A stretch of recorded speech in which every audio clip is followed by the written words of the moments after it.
कुर्सी का पेटी बांध लीजिए, मौसम बिगड़ने वाला है। मानिए मानिए प्लीज प्लीज। सर आप अपना पद का मान रखिए सर। जब आपको बोल दिया बैठना है तो बैठना है। ये मुझ पे आरोप लगाने में पड़। In November 2016, the Union government demonetized 500 rupees and 1000 rupees currency notes. Ostensibly, क्या? आप no You don't know that the demonetization was done in 2016. Sir, this government demonetized 500 rupees and 1000 rupees note. Sir, ये मुझ पे आरोप लगाने में पढ़ के बोल रहा हूँ। पीएम टेलीप्रॉम्प्टर से बोलते हैं। Sir prime minister no no no आप इतना तो मैं पढ़ के ही बोलूँगा सर। अपना प्राइम। दोस्तों नमस्कार, आप देख रहे हैं न्यूज़ 9 पर राजेश की तिवारी राज के साथ। आज हमारे विशेष शो बात पते की में चलते हैं सबसे बड़ी पंचायत दिल्ली के लोकसभा और राज्यसभा पर। इन दिनों मानसून सत्र चल रहा है। बजट पेश किया गया था, बजट पर चर्चा थी, पर चर्चा हो रही थी। विपक्ष लगातार मोदी एनडीए सरकार की पॉइंट 3 सरकार को बजट की लेकर लगातार घेर रहे थे। विपक्ष के शैडो प्रधानमंत्री कहे जाने वाले राहुल गांधी से लेकर उनकी तमाम प्रखर नेता लगातार सत्ता को कह रहे थे कि आपने अपनी कुर्सी को बचाने के लिए समर्थन का मूल्य चुकाया है। बिहार को 59,000 करोड़, आंध्र प्रदेश को 15,000 करोड़ रुपए की भारी भरकम टेम्पो भर भर के जो पैसा भेजा है, उससे कहीं ना कहीं देश के अन्य राज्यों की क्षतिपूर्ति होगी। इस पर परिचर्चा हो रही थी, हंगामा हो रहा था, बायकॉट हो रहा था।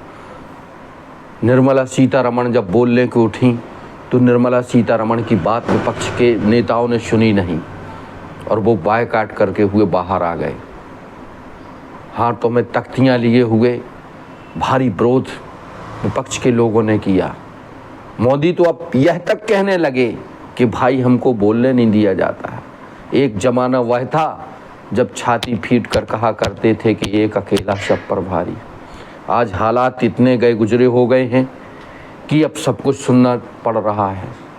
विपक्ष का जो काम होता है सत्ता के फैसलों पर अपनी बात पुरजोर तरीके से रखना, वह आज विपक्ष दमदार तरीके से राहुल गांधी के नेतृत्व में कर रहा है।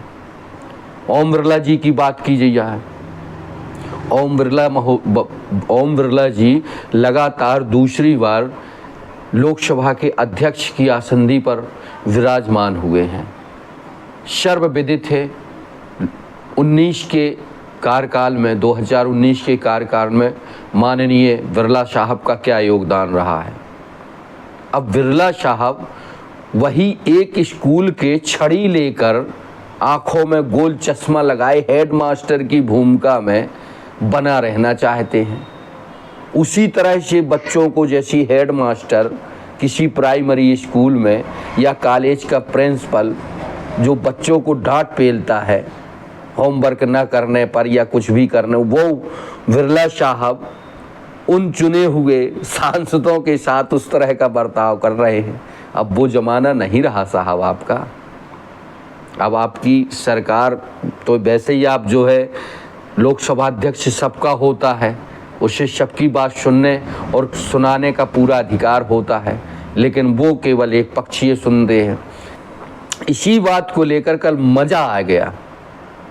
क्या आईना दिखाया टीएमसी सांसद मिस्टर अभिषेक बनर्जी ने। अभिषेक बनर्जी ने जब अपनी बात रखने के लिए लोकसभा में उठे और उन्होंने तमाम मुद्दों पर चर्चा करते हुए 2016 में की गई नोटबंदी पर चर्चा करनी चाहिए और उसके कुछ दुष्परिणाम बताने चाहे, तो माननीय हेडमास्टर साहब ओम बिरला जी ने यह कहते हुए उन्हें रोक दिया कि बात पुरानी हो गई। अरे भाई, हद हो गई, कैसे बात पुरानी हो गई? तब अभिषेक बनर्जी महोदय जो सांसद है टीएमसी के, प्रखर सांसद हैं, उन्होंने बड़ा करारा तमाचा अल्फाजों का मारते हुए उन्होंने कहा कि भाई बिरला साहब, जब आप और आपकी पार्टी के लोग जो है जवाहरलाल नेहरू, राजीव गांधी, नेहरू, इंदिरा गांधी से लेकर इमरजेंसी की बात करते हैं, तब तो ये होता नहीं है, तब तो आप कहते नहीं है कि बात पुरानी हो गई है। ये बात जो मैं रख रहा हूँ ये तो 2016 की है, नोटबंदी वाली। अब देखिएगा, आपने अगर गौर किया हो, लोकसभा की टीवी पर अगर आपने देखा हो, तो हेडमास्टर साहब माननीय ओम बिरला जी का मुंह देखने लायक था। उनसे कुछ कहते नहीं बना। ये समय आ गया है। अरे भाई, लोकसभा स्पीकर का काम होता है सबकी बात सुनना, उसको जो है लोकसभा की कार्रवाई में दर्ज कराना, कि बस अगर आपके सही, आप जिसके पार्टी के सांसद हैं कि उसी की बस चाकरी करना। लेकिन अब वो दिन नहीं रहे। अब आपको निष्पक्ष बनना पड़ेगा, नहीं तो वह दिन दूर नहीं कि आपको समूचा विपक्ष पद से पदच्युत भी करा सकता है। इतिहास में दर्ज हो गया जनाब, टीएमसी सांसद अभिषेक बनर्जी का यह बयान। शक्ल देखने लायक थी सभी की। तो हम तो भाई वो यूट्यूबर हैं कि जो सच है वो दिखेगा। न्यूज़ 9 पर आपको वो चीज़ें दिखेंगी जो कहीं नहीं कोई बताएगा। सो हमने आपको यह जानकारी, ये प्राइम जो स्ट्रीम मीडिया है उस पर नहीं मिलेगी, वो नहीं बताएंगे।